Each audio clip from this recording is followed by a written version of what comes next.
This is a great clip of Natasha Hausdorff, brilliant international lawyer who knows international law, particularly when it comes to Israel and the Middle East, off the back of her hand.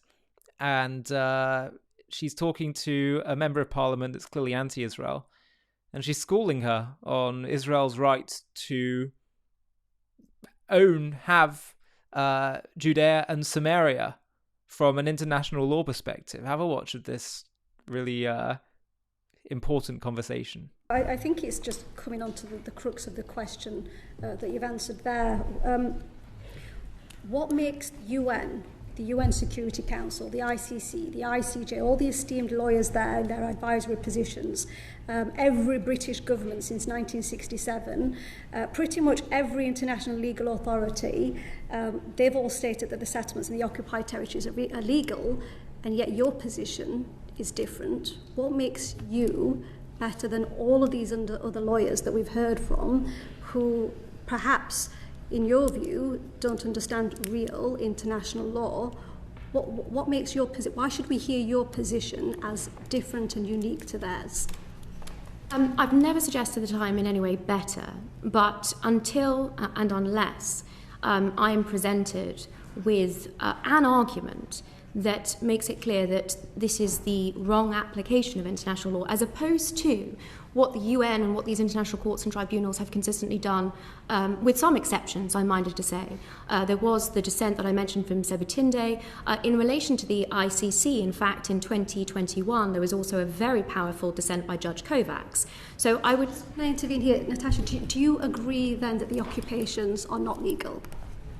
The annexation is not legal, yes or no? No, it's not a yes or no, because one cannot annex what is one's own sovereign territory. So the term annexation is misplaced here. Likewise, the term occupation, because when Israel recovered that territory... Let me give you a parallel example, which I know members of the committee will be familiar with. Russia has occupied Crimea from Ukraine. Why? Because Ukraine's borders were settled by uti possidetis juris.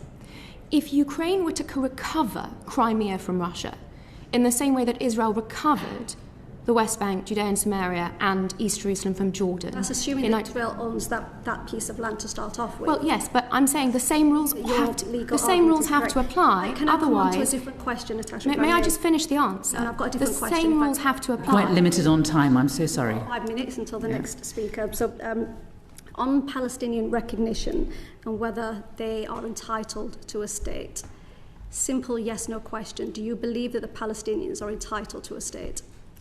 Self-determination does not give one a right to a state in international law. That's a no. But would you like to understand why? I'd like to know from you whether Natasha Hausdorff believes that the Palestinians have the right to a state. I have explained that the Palestinians already have self-determination and an autonomy. Not self-determination. There is no... A right to a state is not according to international law. That's a no. Thank you. Edward. So this is important to unpack a little bit. So what Natasha is referring to is a legal principle called uti possidetis juris, which is a legal principle that states that new states keep the same borders they had when they gained independence. So in Natasha's defense of Israel, she's arguing that when British mandate of Palestine ended, Israel inherited the legal right to those same borders, which includes Judea and Samaria and Gaza, by the way. So Israel didn't take the land, it kept what was already assigned to it. There were also lots of previous legal international law agreements, where it comes to the San Remo Conference, Balfour Declaration, which assigned this territory to a future Jewish state. Now, I would state that and believe that even if international law didn't say this, there are more important reasons that Israel has the right to this land. Historically, it's our ancient homeland. It's one of the first real sort of sovereign states that was set up in a sense, given that it existed as the kingdom of Israel and kingdom of Judah thousands of years ago. But the most important one of all, that transcends indigenous arguments, historical and legal, and even moral, like saying the Jews have a right to self-determination, is the fact that this is spiritual, that this was assigned by the creator of the universe. And it's interesting that this member of parliament pushes her on the whole issue of what about the Palestinians? Well, part of the problem also is that they have themselves as a people shown us, and they don't really see themselves as a distinct people with a genuine desire for self-determination. Because if they really wanted that, this could have been solved decades ago. It could have been solved a century ago.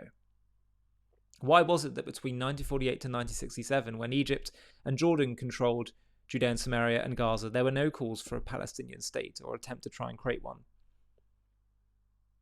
Why is it that if the Jews in Israel were all to convert to Islam, God forbid, they would drop their weapons? They wouldn't call for a Palestinian state, because it's not about statehood, it's about Islam. They created themselves a particular unique identity as being Palestinians to try and create this narrative, this false narrative to undermine Israel. But had the Arabs won in 1948 and destroyed Israel, God forbid, they wouldn't have demanded having a Palestinian state. They see themselves as Arabs and would be happy to be part of another Arab country or territory. I'll tell you something. If the people that are leading the Free Palestine cause, the Arabs, if they were asked, you got two options: free Palestine from the river to the sea, but one little Jewish state. Just, let's say it's just one little city of Tel Aviv or whatever. Or no free Palestine, but also dismantlement of Israel, and it's controlled by Egypt, Syria, Iran. They would choose that, which shows that this is not about self-determination. It's about age-old Jew hatred. Hi, thank you so much for watching. To watch another one, click here. To stay up to date with all our content, click here to subscribe. And if you're able to, you can help support JTV to grow and grow by clicking join below this video, where you can become a member and get perks including early access to videos and private live discussions with me. But most of all, you'll be partnering with us on our mission to change the world.